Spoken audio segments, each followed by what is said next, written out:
Okay, everyone, welcome to Beyond the Scan, from point clouds to project intelligence. Today, you have myself, Kyle Cooper, and our principal, Jason Atkins. Now, Jason has nearly 20 years of experience doing this, and in my opinion, he's seen it all, he's done it all, so we're going to pick his brain, we're going to get a download, and ask him a series of questions. The topics we'll cover today: where 3D scanning delivers measurable cost savings across projects, how do you evaluate if reality capture is worth the investment, what procurement and project teams should look for when selecting scanning partners, real-world examples of cost avoidance, schedule compression, and risk reductions.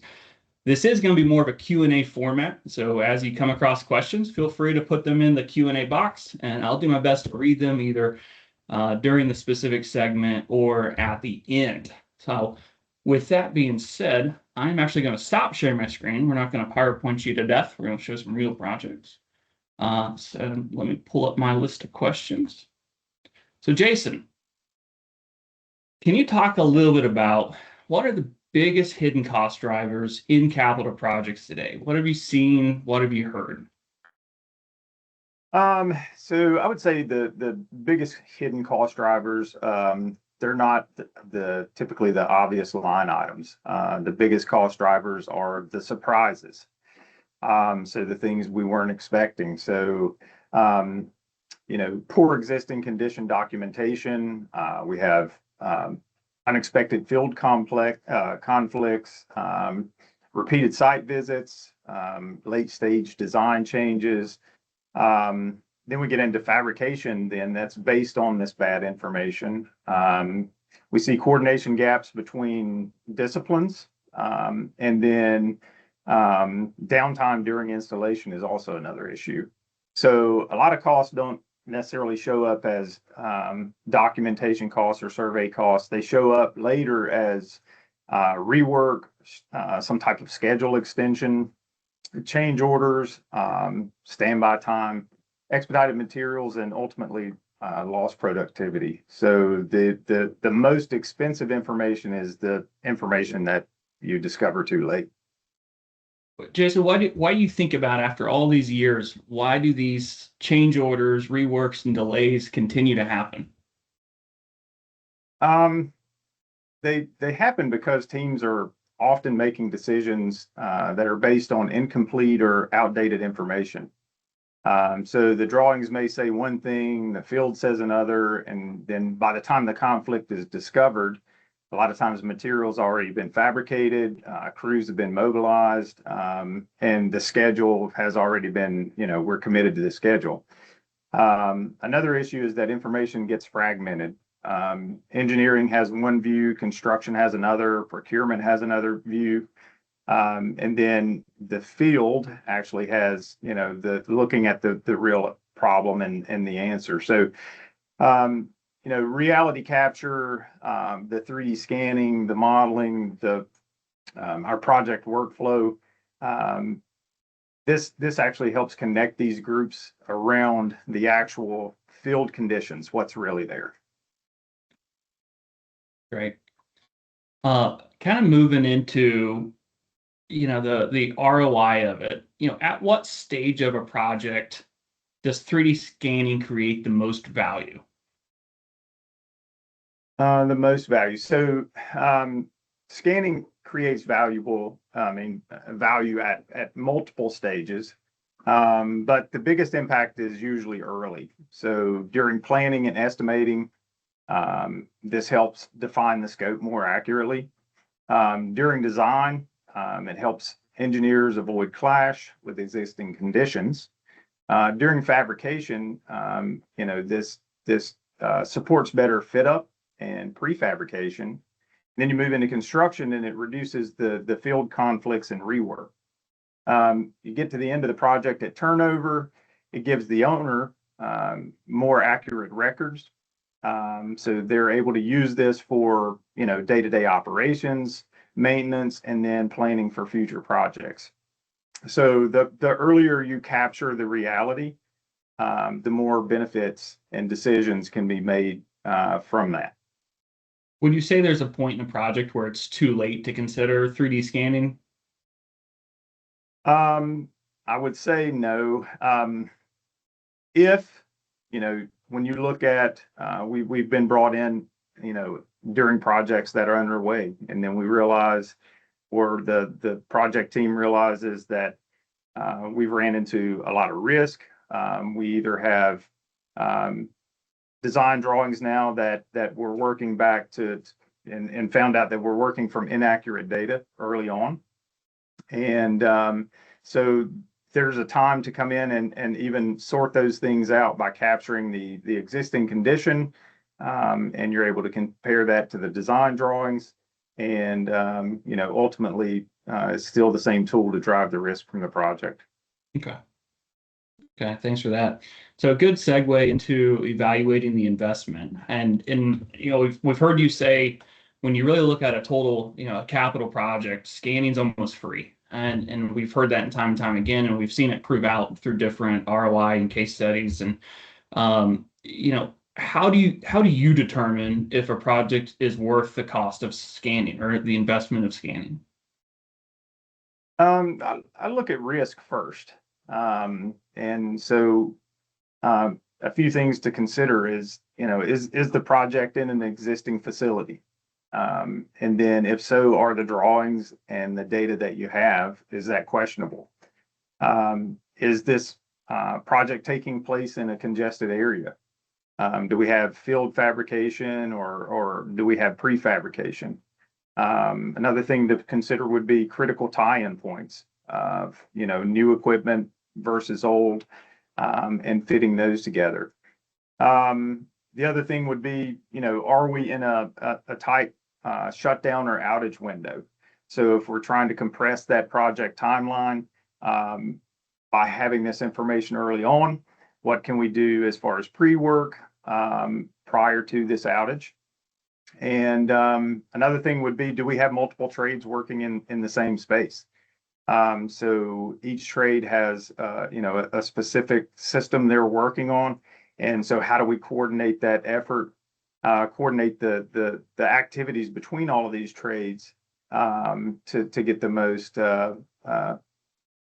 return on investment and the desired outcome. So if the project depends on accurate existing conditions, scanning is always worth it. So the decision should not just be based on the project size. So a smaller project in a high risk or congested area may benefit more than a large project in an open, greenfield type environment. Yeah, that was going to be my next question is there a square footage? Is there a specific industry type of project, and just trying to understand which ones really fit the sweet spot on looking at an ROI or, investment cost versus the total project cost. And it sounds like they can all be great examples and all provide a positive ROI. Is that accurate? Yeah. So I'll go back to, thinking about these factors, and the biggest factors are complexity of the project, access, and schedule sensitivity, and also looking at documentation that we have right now.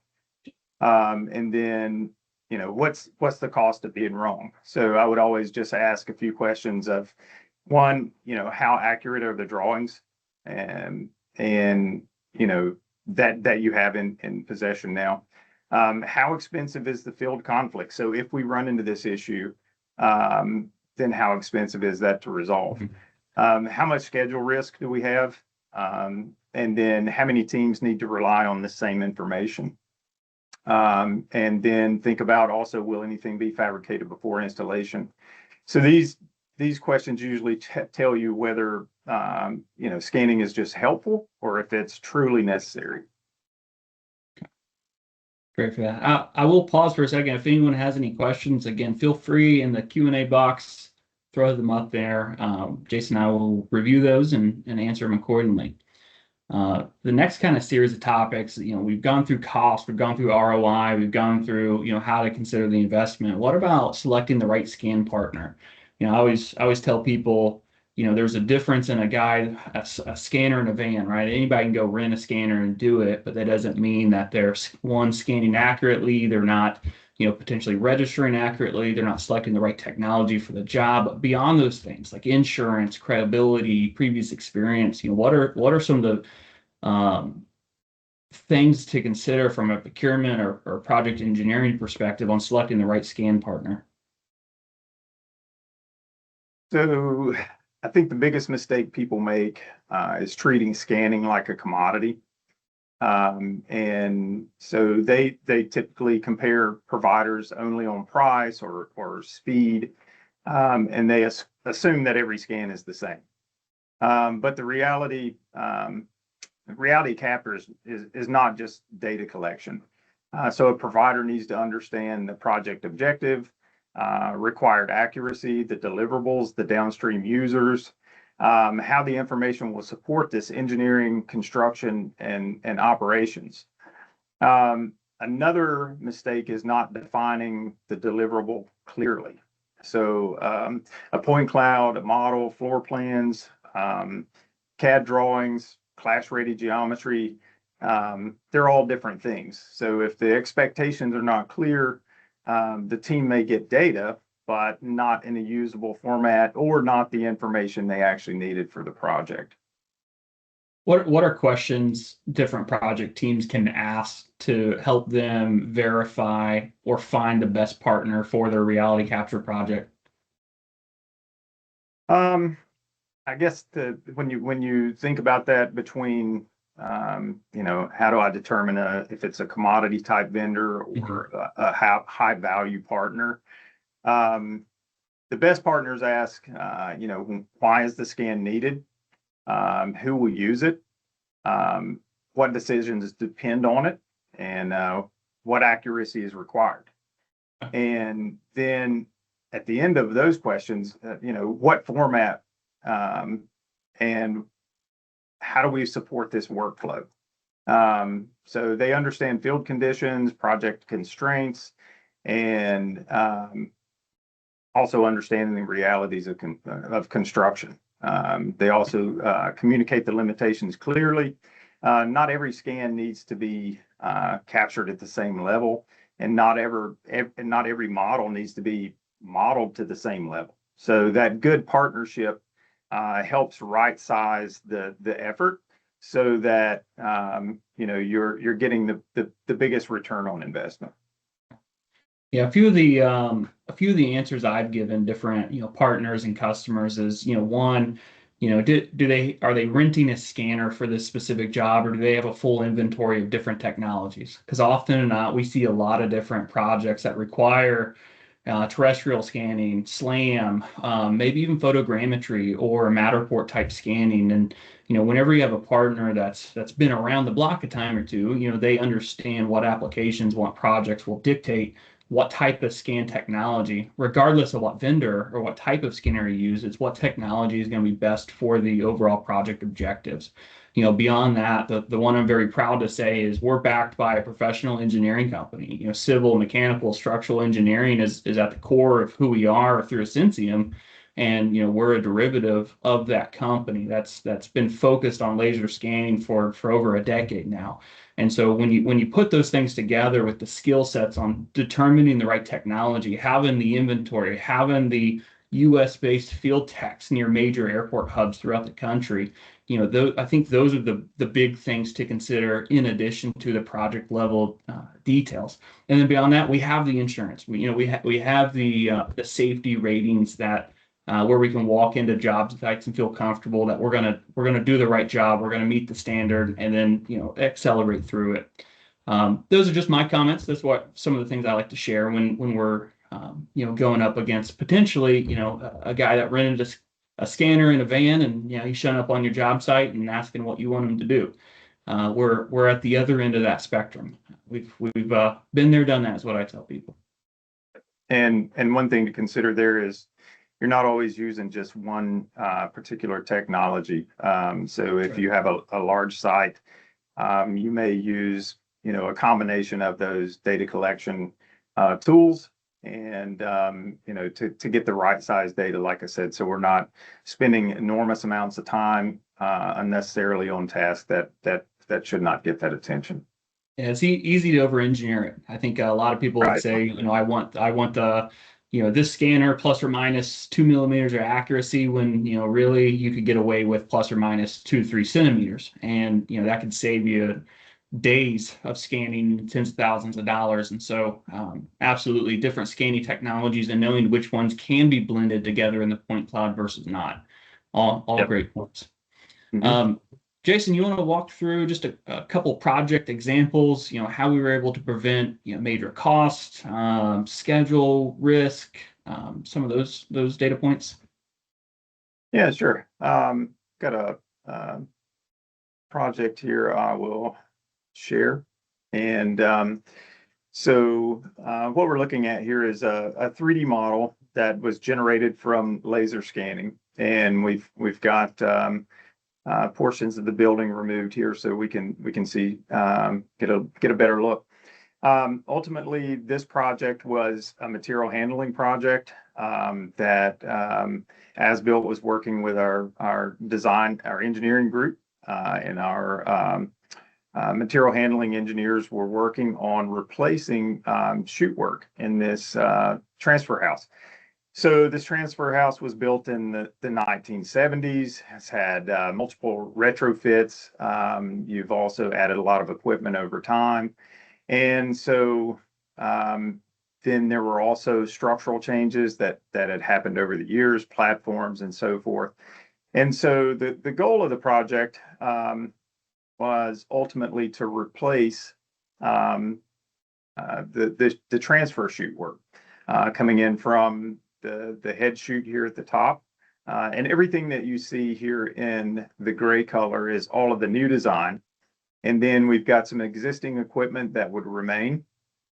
Anytime you work in this type of environment, and we used to do this the old-fashioned way before there was 3D scanning, before 3D modeling, before we were able to capture these environments.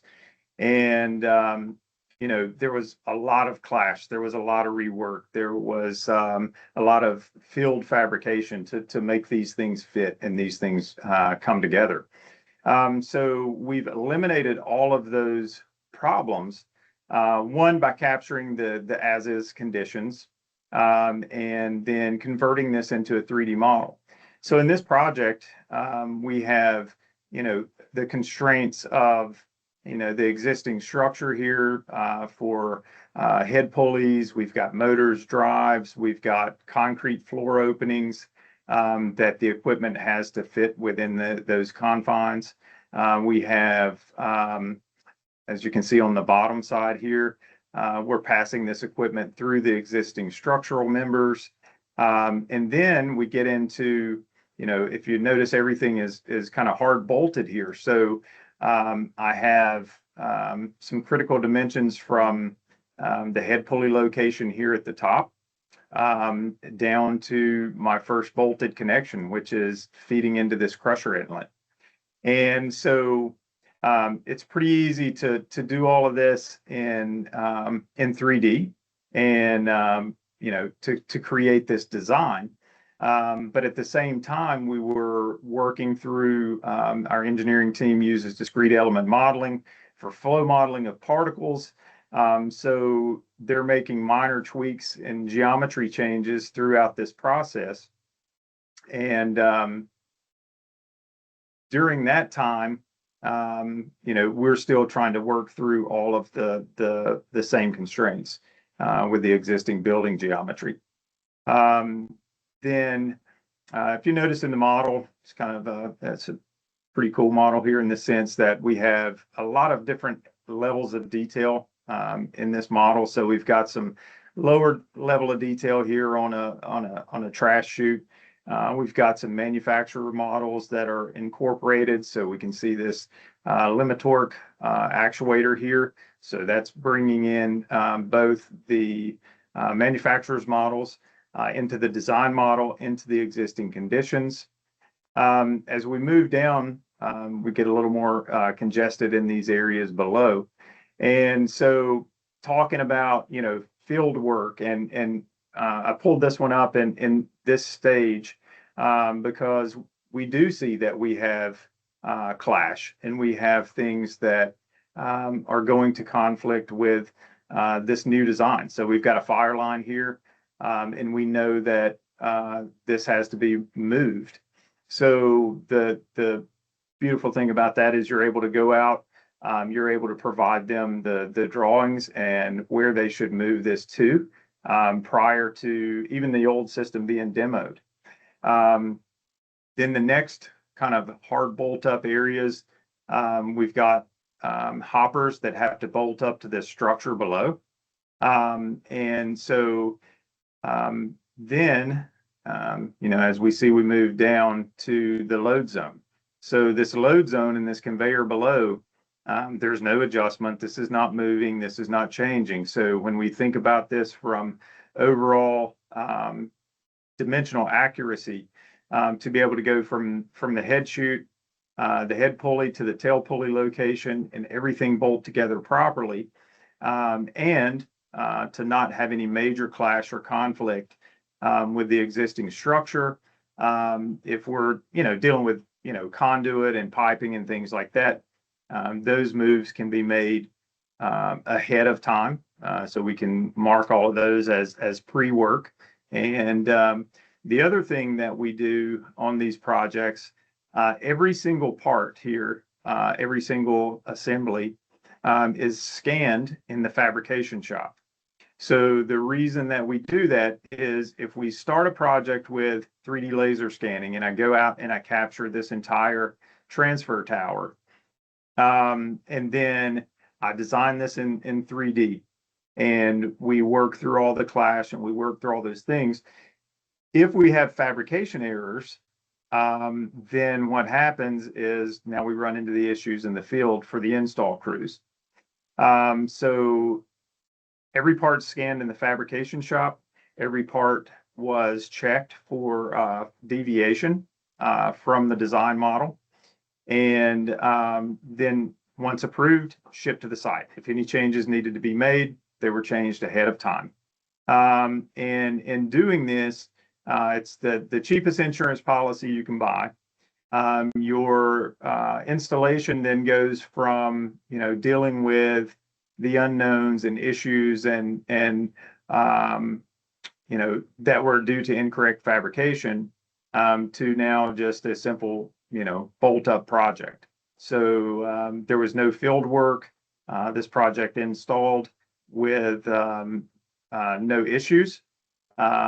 Everything bolted together as it should, and with the new equipment, with the old. We passed through all of the floor openings, all the structural steel, and all of the feet and the supports landed where they should, and on the structural steel.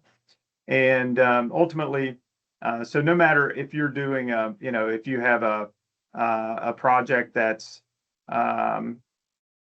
whether it's piping, whether it's a manufacturing facility that we're updating a manufacturing line, everything kind of follows the same workflow, and that is always you're going to start with 3D scanning to capture the as-is conditions.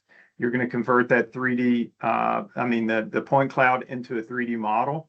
That model becomes your design background. Your design background then gives you the ability to place new equipment in the context of the as-built environment. And then you're able to work through concepts, get through the concepts then lead to the final design. And then from there, we're able to output drawings from the 3D model. People they still want the 2D. And then if you're moving into fabrication prints, fabrication drawings, you can do that as well. Then from fabrication, we're also using this for demo planning. So we're going in and showing, if we were going to demo this chute work here, we're going in and we're removing these objects from the existing condition, and we're creating a 3D visual for demo plan, 3D visuals for installation. And then ultimately, when the project is complete, the last step is to during the process of construction, if there are any deviations from the design model, those are documented, and then captured one more time at the end of the project so that we can go back, capture the as-built design. The as-built design then the as-built model then becomes your record for the as-built construction. And then whatever the customer requires for 2D drawings, then those are also updated to the as-built product and delivered to the customer. So you start with scanning, work through the entire process, and you're going to end up with some scans at the end just for updating the as-built conditions. Jason, with I want to ask you to speculate a little bit. If you were to not scan this project ahead of time and you went through the traditional path, what were some of the issues and constraints or challenges you would have faced in this specific project? So we've done a lot of these the old way, and we started scanning for this type of project work back in 2010. Prior to that, we're trying to work off of drawings typically from 30, 40, 50 years ago. And even if we were provided with drawings and they provide us this tail pulley location, we're looking at the head pulley location, we've got the structural drawings. The first step is, was field verification. So the problem with field verification is I could send 3 guys out to measure up, and the data that I got back from 3 guys would typically be inconsistent. So that one is introducing risk into the project. 2, we would provide the design drawings to fabrication. Fabrication would build those.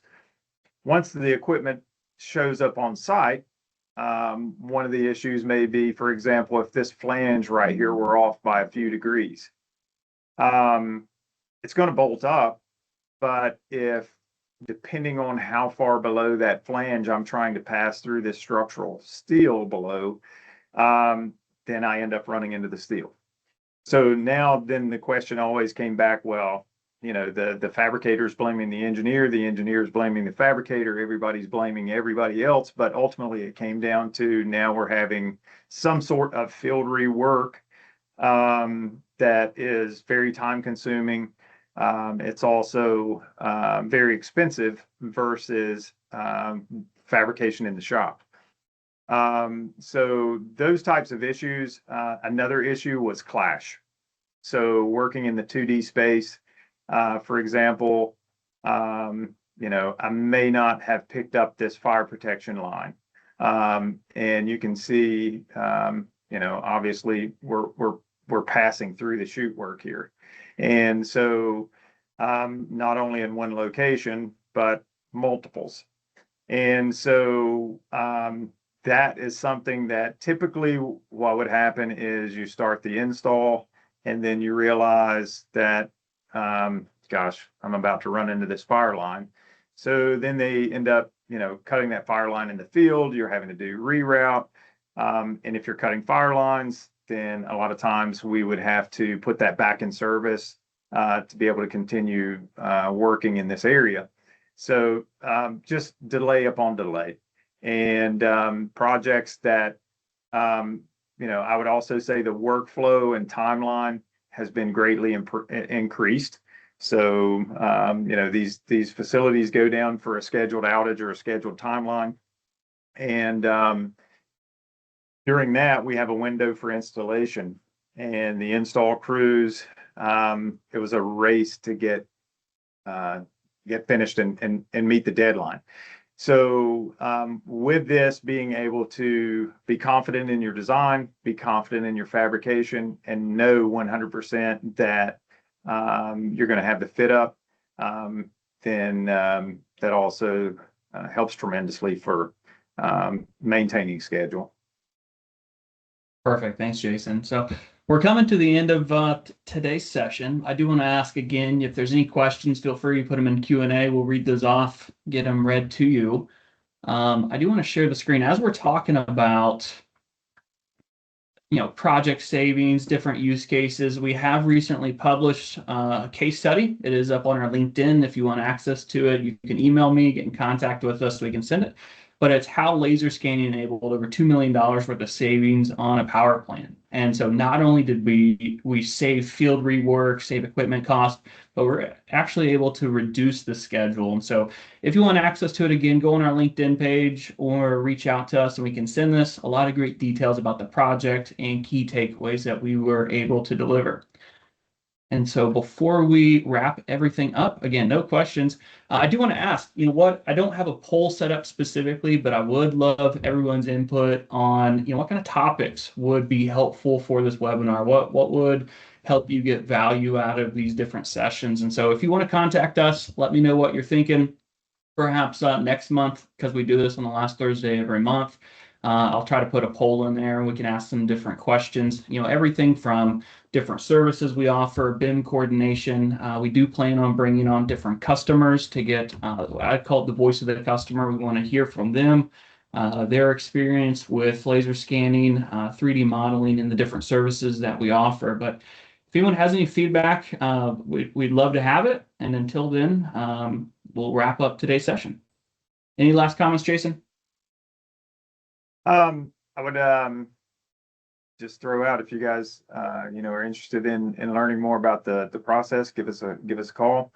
And like I always say, this project many times, this process, this reality capture, I always say, and Kyle mentioned it, it is a free service a lot of times. So and with that, there's a cost up front.